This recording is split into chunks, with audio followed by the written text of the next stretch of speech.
Selamat pagi, perkenalkan nama saya Lukas Panjaitan dengan NIM 123470008. Di sini saya akan membahas tentang bantaran sungai.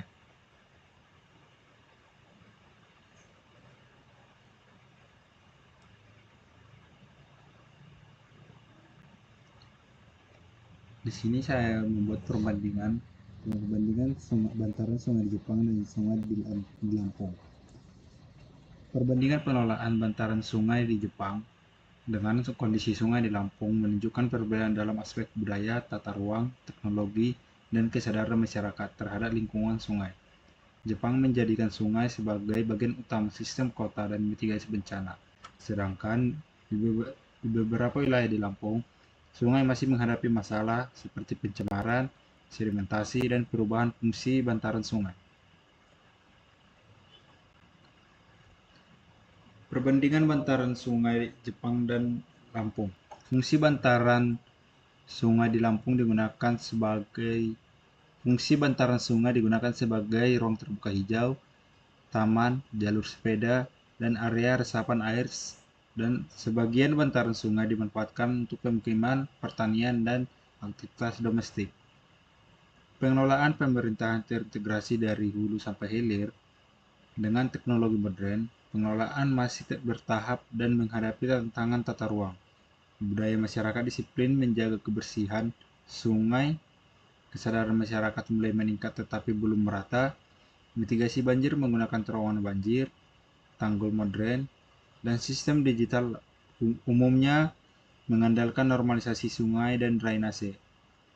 Tata ruang kawasan sempadan sungai dijaga ketat. Beberapa kawasan sempadan sungai masih mengalami alih fungsi lahan. Kondisi sungai relatif bersih dan tertata.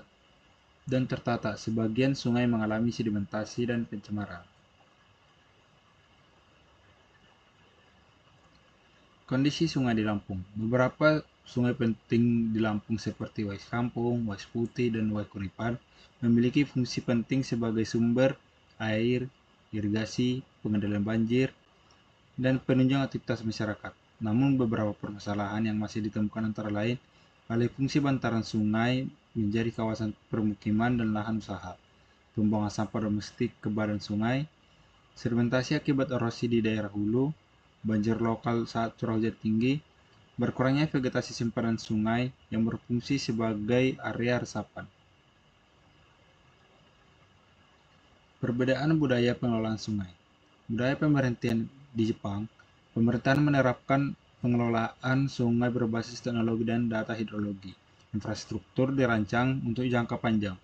Pengawasan simpanan sungai sangat ketat. Sedangkan di Lampung, pengelolaan sungai masih fokus pada penanganan banjir dan normalisasi. Pengawasan kawasan sempadan sungai masih menghadapi tantangan. Program konservasi sungai mulai dikembangkan di beberapa wilayah. Yang kedua yaitu budaya masyarakat. Di Jepang, sungai dianggap aset publik yang harus dijaga bersama.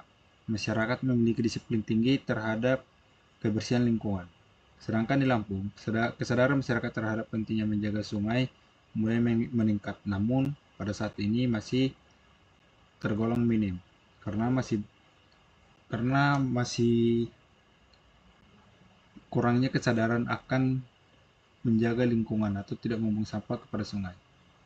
Namun di beberapa wilayah masih ditemukan kebiasaan membuang sampah ke sungai ataupun di bantaran sungai sendiri. Yang ketiga itu infrastruktur dan teknologi. Di Jepang memiliki sistem pengendalian banjir bawah tanah, sensor debit air otomatis, tanggul modern, sistem peringatan dini bencana. Di Lampung masih didominasi dengan drainase konvensional, tanggul sederhana, normalisasi alur sungai, dan pengerukan sedimentasi secara berkala.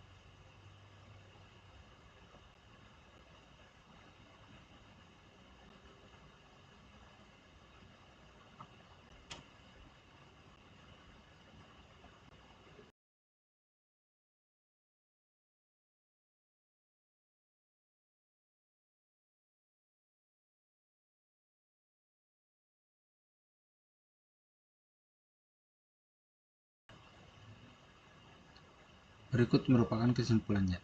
Jepang menunjukkan bahwa keberhasilan pengelolaan sungai tidak hanya bergantung pada teknologi, tetapi juga pada disiplin masyarakat, konsistensi pemerintah, pendidikan lingkungan, serta penegakan aturan tata ruang. Jika pendekatan tersebut diterapkan secara berkelanjutan di Lampung, kawasan bantaran sungai dapat berkembang menjadi lingkungan yang lebih bersih, aman, dan berfungsi optimal sebagai pengendalian banjir sekaligus ruang publik masyarakat. Sekian yang dapat saya sampaikan. Saya ucapkan terima kasih.